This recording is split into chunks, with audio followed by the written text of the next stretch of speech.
Well, I really want to try to recall that call I did with Karen. I did pull up a couple of notes that I did take prior to the call that I did with Karen.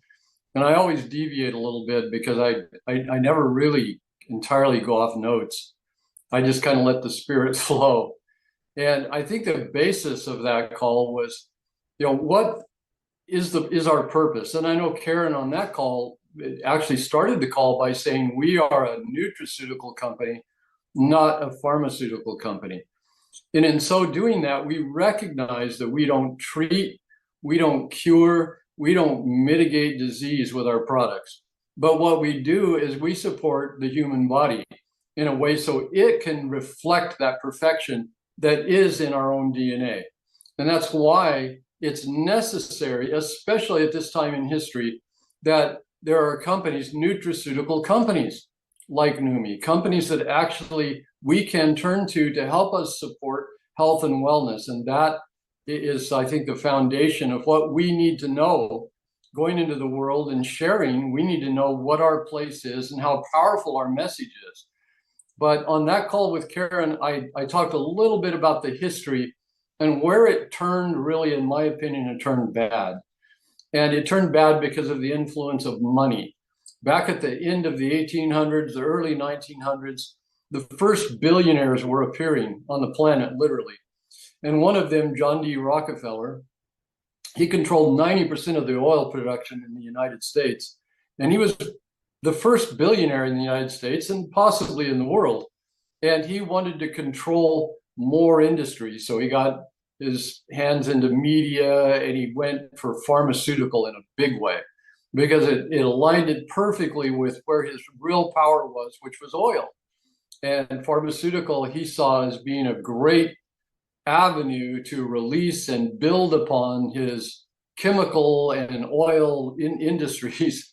And so they influenced Congress, they used the media and all of this to basically take over medicine and take over the AMA and take over medical schools, take over curriculum, even buying Congress off and getting them, it sounds a little bit like today, getting them to denounce and make illegal natural medicines. Natural medicine that was proven and stood the test of time for thousands of years was actually demonized and called quackery and was basically made illegal. Doctors were thrown into jail if they didn't fall in line with the new paradigm. Clinics and hospitals were shut down if they didn't, follow that very narrow approach to medicine. Basically, what they were doing was introducing patented substances literally that are foreign to our body. And one of the things that kind of turns me off about all of that and the progression of it was it didn't respect the divine inspiration and the divine creation that this body is. This body is truly a miracle. And even today, with all of the scientific research that's been done, all of the investigations that have gone on throughout history that have been built one layer upon the next, we still don't fully understand all of the inner workings, all of the mechanisms of the human body. And when we introduce something to the human body that's foreign to it, I call it not smart, not intelligence. And what I mean by that is our body has an innate intelligence, an innate knowing of what to do. And traditional medicines always recognize that. Traditional Chinese medicine, Ayurvedic medicine, all of the ancient medicines recognized the body was the key. The body was the miracle, and the body is the best instrument we have at striking that balance, of creating that balance and creating that wellness. So what really all of those ancient medicines did was support that normal function. And they had great results. In fact, in ancient China, if you got sick, you fired your doctor. Your doctor was further required to put up a flag saying that he had a patient that got sick so that people wouldn't go see that doctor. It was all about health and wellness and keeping people strong and healthy and well, because it was purely understanding the inner workings of this body and supporting that. And that deviation, what happened with that deviation? It wasn't positive, because if you look at where we've come from, health and wellness right now in this country, we spend way more money than any other industrialized country in the world. In fact, we spend more money than the top 10 other next companies combined. We spend $4.9 trillion in 2023. Trillion. 1 trillion is a million. It's a huge number. And we spent 4.9 trillion. That's $14,570 per person in the United States on healthcare. Somebody's spending my $15,000 because I didn't spend it. And what does that give us? You'd think, wow, the United States has the best wellness outcomes in the world because they're spending way more money than anybody else, but it's not true. We rank 48th in life expectancy. In fact, you could live longer if you lived in Panama, on average, according to the statistics. Panama, Albania, Czech Republic, Oman, Kuwait, we're just below all of those countries. The top countries are actually Hong Kong, Japan, and South Korea. And there's a lot of traditional medicine practiced in those countries. So there's still massive respect for this organism and bringing balance to this organism, to this person, to this individual, all the human beings, looking in there and seeing how we can support those functions. Infant mortality rate in the United States is one of the worst in the world. Infant mortality rates. You have a way better chance of your baby surviving childbirth if you're in a third world country than in the United States. So it's a very telling statistics. All of this is that we're doing something wrong. Something is not right here. But fortunately, these days it's turning around. I have a lot of friends, practicing doctors, very skilled physicians, and they know that there's a stranglehold on their profession. They know that the lobby, the medical and pharmaceutical lobby in Washington, is 2 times that of the oil industry. It's the largest lobby in Washington. Most money changes hands from lobbies into the hands of people making laws, from people involved in the medical and pharmaceutical industries than any other industry in the world. So it's all about power. It's all about money. And that's what it's come down to. The money has been more important than actually health and wellness. And my doctor friends know that. And so they really want to get away from sickness care, because that's what it is. It's actually making a diagnosis and being held to the standard of care of that diagnosis, which is pharmaceutical care up to a point, and then possible surgical intervention. And if you look at the statistics of what's happening in the wellness arena, considered in this country compared with other countries, it's abysmal. So fortunately, we have, as a community of people, we have something that we can share that's part of that new paradigm. And doctors are recognizing the necessity for a new paradigm because they know what's happening, they can see what's happening, and it's even accelerated over the last few years. In fact, life expectancy is going backwards. And that started to happen in the last, let's say, about 10 years. And it's been postulated that our children will not live as long as us. Our grandchildren could live only about 2/3 of how long we live if we continue this same trajectory. We're already, the life expectancy is going down, and it's already past where we were in 1999, because it always went up. At the beginning of the last century, breakthroughs in sanitation, et cetera, caused, less disease to happen, and our life expectancy went up. And then, people became health aware, those kind of things, exercise, good diet, those kind of things that kind of stabilized out, going up. Now it's going backwards, and it's going backwards quite rapidly. So the demand for something to support the human being is great, just so you know that. So if you're talking to friends, you're talking to family members, you're talking to people that actually need to hear your message. I think that's the important thing to keep near and dear to your heart. you have something that people need to hear about. And that's the thing to remember, because that puts you on a mission, that you're part of a cutting edge mission to get out there in front of people and help them understand. So what is, we have glutathione, and that's the huge attraction, was a huge attraction for me to come to Neumi. And what is glutathione? What's it do? And we all know, and we've been to many, many calls with Stephen Scott, and we know it's the primary antioxidant. It's the most powerful antioxidant our body has, more powerful even than catalase and superoxide dismutase, the other ones that our body makes. It's a mucolytic, so if we're producing too much mucus, which is often the case, like let's say a sinus infection or allergies or something, it's a mucolytic, so it helps to clear that excess mucus. It helps to regulate immune system function. How does it do that? Well, it supports a huge support with liver function. And the liver produces the precursors for the second line of defense. But even the first line of defense, which is our membranes, how you spray your face and your face, looks better and looks younger. Inside, the gut is a first line of defense. So it's the skin. All of the exterior barriers of our body are the first line of defense. Keeps bad things out, lets some of the good things in. So you want the gut doing that, and you want the gut healthy. Glutathione is very, very good for healthy gut function. The next thing that happens is if the gut's not healthy, now you overload the liver and you burden the immune system, because the immune system becomes active with the second line of defense, which are called macrophages. They're lymphocytes and leukocytes that gobble up the foreign things that manage to get through the gut or manage to sneak in through the barrier somehow. So you've got these things in your blood gobbling those up.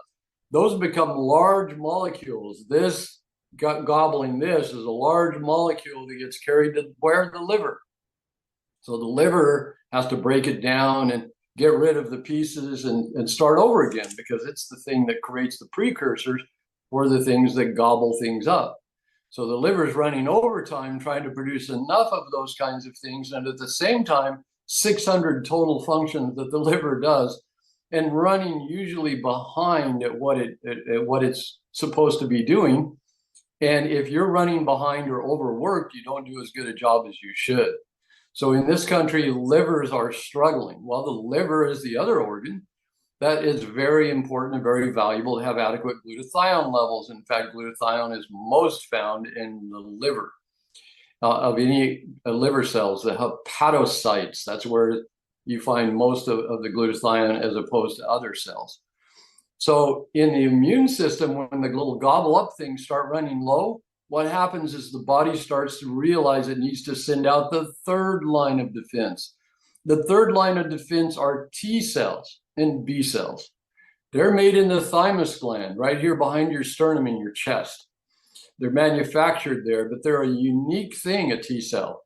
They have the ability to recognize. So if there's enough reaction going on where they actually target the cell and kill it, if enough of that is happening, they will build a template for the protein of that particular invader.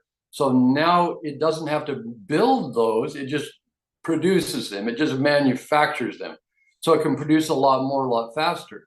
But if there's a lot of those things in the blood, what happens? Your T cells start running low. Now you have two of them. You have Th1 and Th2. Th1 is supported by glutathione. So if you don't have enough glutathione, then the T cell the Th1 hands off to Th2 sooner.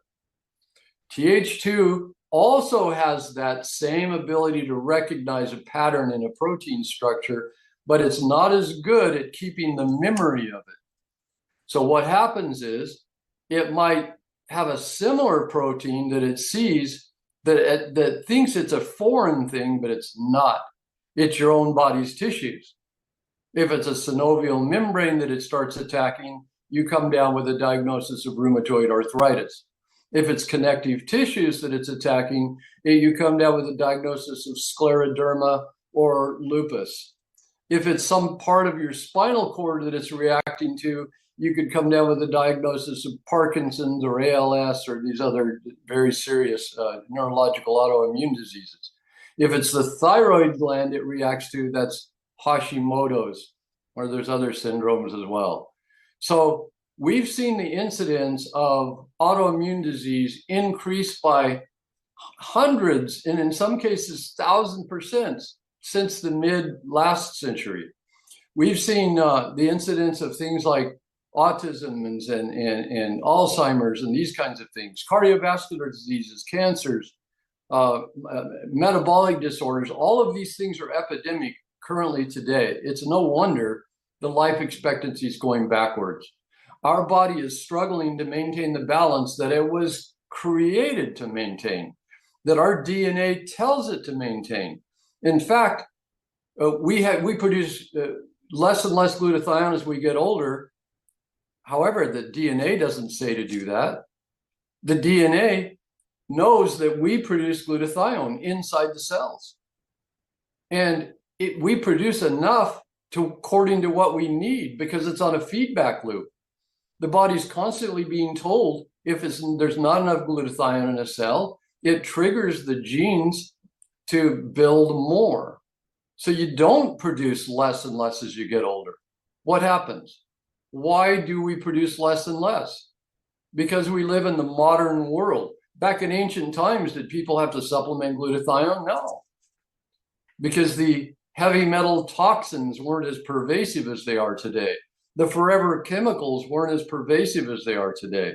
The things that block those genes, there's a series of genes, GCL genes, that actually build the glycine and glutamic acid and L-cysteine and put them all together to make glutathione. And those can become blocked by toxins. So what's in the world today? What's in our air, food, and water? Toxins. Another thing that can block those genes are deficiency of certain trace minerals. What's in our food? They lack trace minerals. So we live in a time where we have naturally run into a lot of compromise. And it's creating a big issue among so many things in our body. Our immune system runs at about half-mast because it's not getting the support it needs. Our guts tend to be leaky because of the food we eat and the glyphosates and the other toxins in the food. The livers tend to be overrun by all kinds of toxins. And so they're so busy that everything to do with the blood that the liver does, which includes hormone precursors, immune system precursors, enzymes, hormones, and getting the lipids right and cholesterol right and blood sugars right and all of those things, getting the viscosity right, your thickness, all of that. The liver just can't do what it was created to do. So we need companies like Neumi. We need companies that are nutraceutical companies that give us the tools to be able to survive in a world that has challenged us to such a high degree that our life expectancy is actually dropping like a rock, that diseases that weren't so common 20, 30 years ago are becoming epidemic. And so when you go out and talk with people, know in your heart that you have something that helps the body to maintain the balance that the body needs to maintain. And that is a great dispensation. That's something that is mission worthy. So, there's many ways to consider, when I train, I like people to get in touch with their why. If your why doesn't make you cry, it's not strong enough. And even if you look around the world and you see how many people are sick, if you look at other families or friends and you talk with people, you start finding out how many people are sick, and many of them seriously sick. You start to realize maybe a little bit why you found Neumi, a little bit why you were guided to be here. And if you act upon that, you're following that why. And that's my encouragement to all of you tonight, because this all is changing, and it has to. We've gone backwards in health and wellness for the last, let's say, 100 years. And right now we're at a precipice where we can go one way or the other. And it's people like you and it's people like this community that allow it the leverage to go the right direction. So God bless you guys for being here. God bless you guys for continuing to go out there and fight day in and day out and share the good word about Neumi. So Michael, that was probably a kind of a synopsis of where that call was I did with Karen, but it probably wasn't exact, but I don't do exact.